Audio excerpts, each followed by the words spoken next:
Hello, I'm Robert Rickover, an Alexander Technique teacher in Omaha, Nebraska, and guest is Imogen Ragone, an Alexander Technique teacher in Wilmington, Delaware. And we're going to talk about the titles of F. Matthias Alexander's 4 books. And I have not really warned Imogen ahead of time that this would be the topic. But before we begin, Imogen has in her possession, which she will hold up, a book that all 4 of Alexander's books in it, which I had never heard of before. Apparently, it was something to do with Troop and Ann Matthews training course in Manhattan years ago. Maybe. Maybe. We don't know. I got it, in the first month or 2 of training. We were all advised to get it, and I wrote off to someone and got it. So 1990s kind of period. Well, the edition is 1997, Yeah. so that was definitely before I was training. So. Yeah. Well, I thought, well, he wrote 4 books, and it might be interesting to just very, very briefly talk about the titles and what do they convey in a way. So we're going to start with his first book, Man's Supreme Inheritance. And I think what he meant by the supreme inheritance, and I think it would have been a wonderful change of title if he had said our supreme inheritance, by the way. Indeed. But, he was a product of his time. His written in the sort of the main version of that book came out in the late teens, 1917. 1918 is the one that I have in this. Yeah, that's so it was a long time ago, and we're in a different era today. But what I think he meant by that was I think what he thought that supreme inheritance was that we have ability to use our thinking to direct ourselves in activity instead of just going by what things feel like. Mm-hmm. Mind over feelings. Now, he wasn't trying to get rid of feelings so much, but he was saying, because you're going to have feelings one way or another. But the idea is, if you want to change something, or if you want to assess what's going on with you, feelings are a very unreliable guide to that. They can be useful. They can definitely be useful, but you got to be careful because they can be conditioned by how you've been moving. If you've moving a certain way forever and it feels right, it's going to feel right, even if it's not a particularly good way of being. Yeah, I think that's the idea here. Yes, I think so. I think we've got to be careful with the word feelings. Not saying as they can also. I think in this context it more means physical. What we feel physically, not emotions. Although he may have had some things to say about that. We probably want to know what he had to say about that. But yeah, physical yes. Sensations. And I think one of the best quotes on the feelings is from our colleague Mio Morales, who said, feelings are yesterday's news. By the time we feel it, it's the thing that caused the feeling has come and gone. So that makes them a bit unreliable. But the other thing about that title is it's not just it's our inheritance, it's our supreme inheritance. And so I think he's carving out, he's saying, this is really important stuff. This isn't just about physical culture or back pain or being a better actor or musician. This is big stuff, right? He's sort of jumping onto the world stage and saying, I got an idea that's really, really important. Yeah. And I think he's right. And Yeah, it reminds me of one of our uh, previous conversations about some of his quotes and his tendency towards sweeping statements. this is And it's just like sweeping. man supreme and it's like, yeah. Yeah, so he's just making this grand entrance. If you think of his acting proclivity, he was an actor. He's making a grand entrance into the world of ideas with that. Second book, I think around 1924-ish, maybe you could look at your Here, I can tell you exactly. I know, 23. 23. Constructive conscious control. I think the full title is of the individual. The individual. Right. Right. So if our supreme inheritance is learning how to use our thinking instead of relying on feelings, then the question is, how exactly, what would be some good things to think? Or, how would we actually do this? Right? I think it's like answering that question. It's one thing to say, hey, we should get out of the feeling plane and into the thinking plane. But then the question arises, well, how? Yes, so it's through constructive conscious control. I will say that Marjorie Barstow, my main Alexander teacher, every once in a while, maybe a dozen times over the years that I experienced, she would write out on a blackboard C, constructive, and she would have a whole little talk about what that meant. Constructive, well, that means you're doing something useful. Conscious, that means you're using your brain. Control, you're taking charge. So she had there were different variants, but she felt that phrase was really important. She loved that phrase. So that's the second book. And any point you want to jump in here? Yeah, for sure. It's just, again, probably to do with a more contemporary awareness that the word control control is like guidance might be guidance might be a better word. Constructive conscious guidance, self-guidance, or anyway, but again, it's in the context, and I understand what he means by that. So Alexander's third book, and I would say by far the most accessible one for anyone who actually wants to read Alexander, is Use of the Self. The use of the self, right? So he's putting it right on you, yourself. If you're reading this, got a self, and he's talking about that. And the word use is a bit of,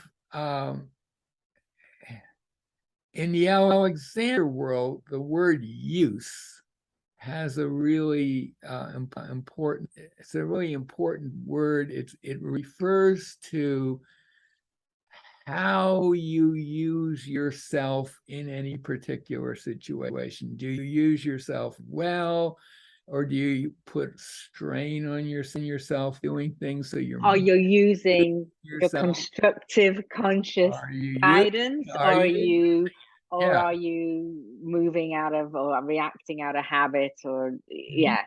So, and I think he's also thinking, well, what, I think there's a little bit answering the question, why?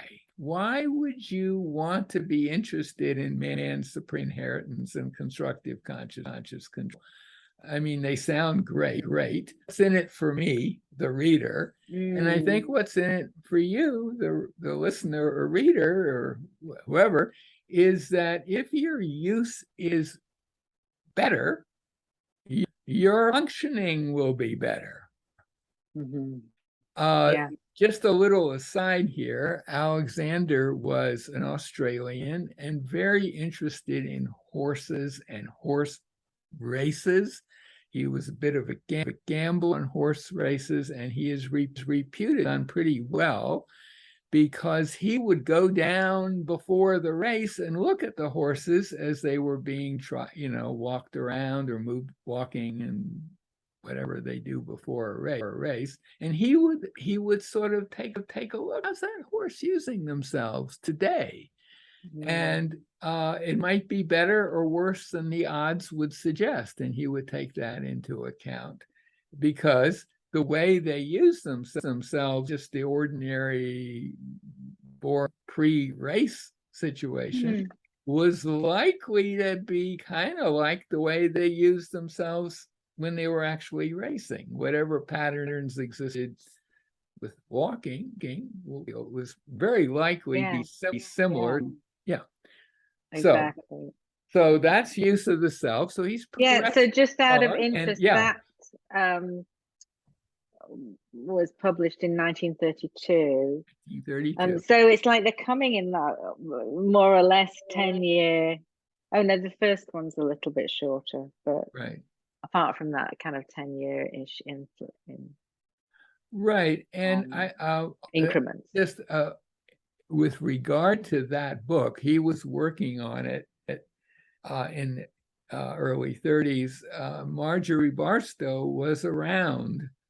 She was on his first training course, and she said that he spent hours and days over the exact wording. This is the book that he really wanted to make as understandable as possible and not lose the basic message.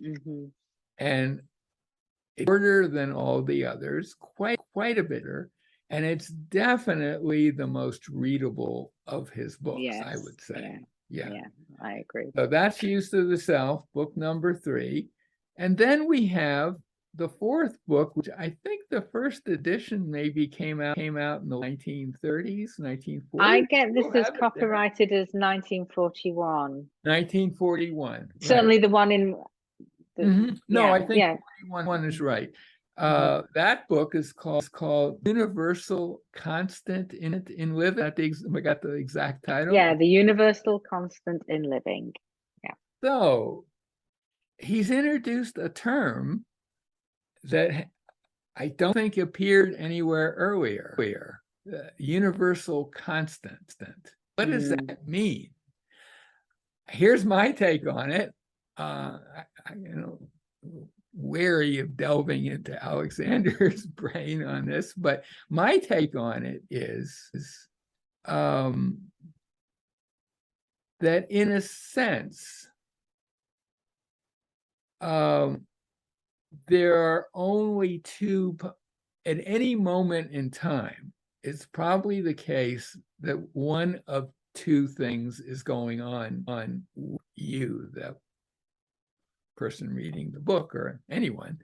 That either you are thinking or engaging in some mental process or some way of proving your use, or it's being harmed by your activity or your non-thinking about it. In theory, of course, there's like neither one. You could just be going on a level plane without getting better or worse. But in practice, it seems. Yeah, go ahead. Yeah. I feel wary of like binaries, right? It's either this or this. But in this context, it's a whole spectrum. But you're always either moving toward even the tiniest little bit, a little improvement in your use, to use the term, or a little what's the opposite of improvement? A little reduction in your good use. So there's a constant influence on you yes, that's related to how your use is changing. It's either that's interesting because and it's been many, I hate to say many years since I actually opened and read the book, but my initial interpretation of the title was more that there's this constant principle that we can bring to bear throughout whatever activity, whatever we're doing, whatever part of life we're in. A universal constant. So indeed. Oh no, I had not thought of that. What do you think of that? Oh, I like that. I like that. Yeah, the universal constant in living.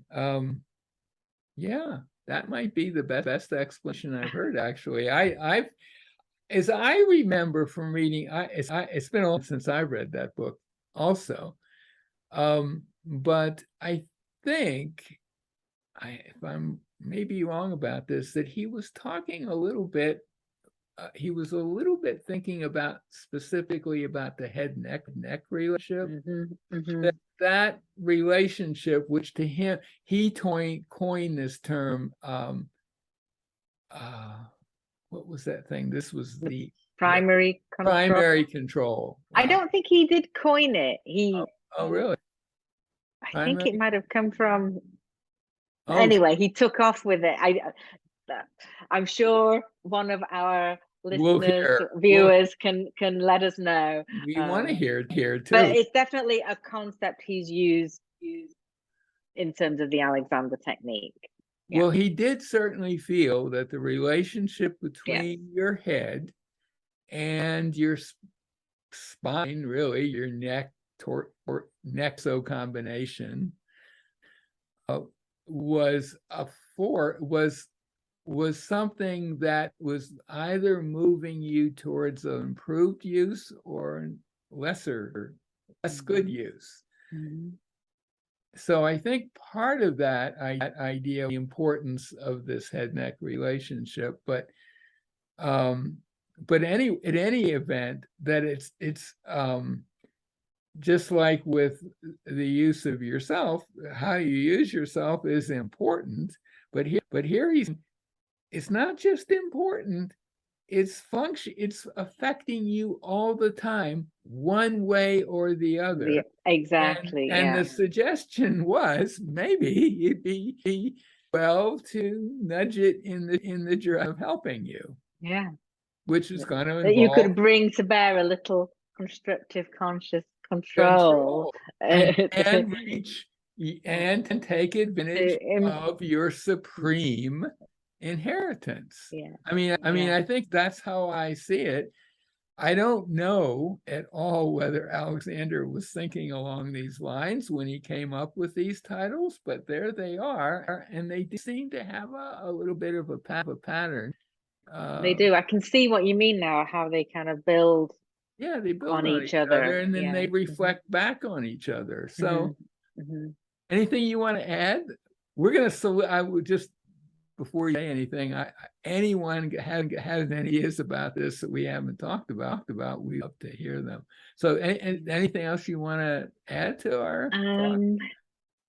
Not right now that I can think of, but I would really love to hear what other people think, and maybe other people who have more knowledge on the background that might be able to. Yeah, people who know.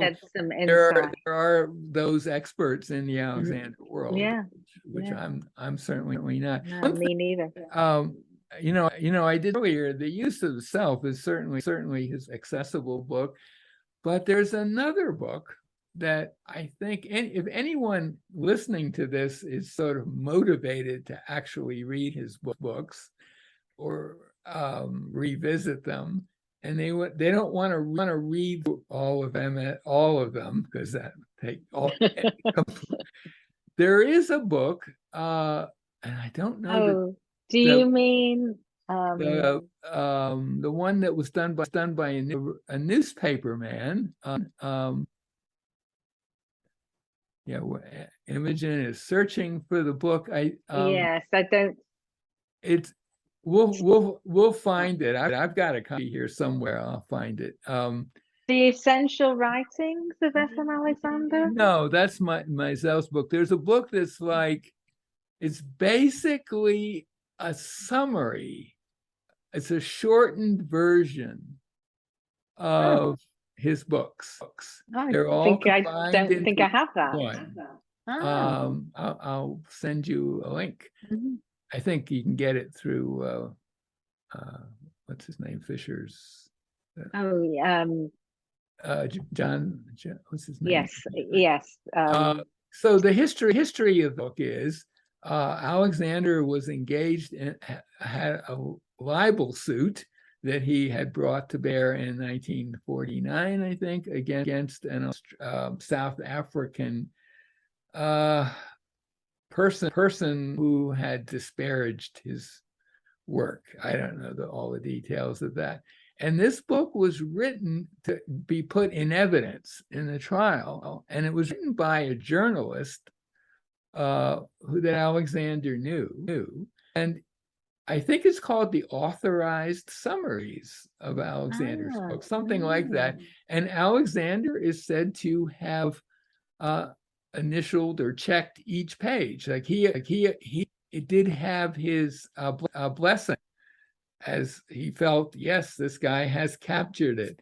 And I highly recommend that book because it's clear. He does, it's kind of brilliant because he does much shorter than all four of the books, and he summarizes it pretty well, and there's a little shifting around within the text, but not much. It's really quite a good book that I think hasn't gotten the I actually didn't know about that.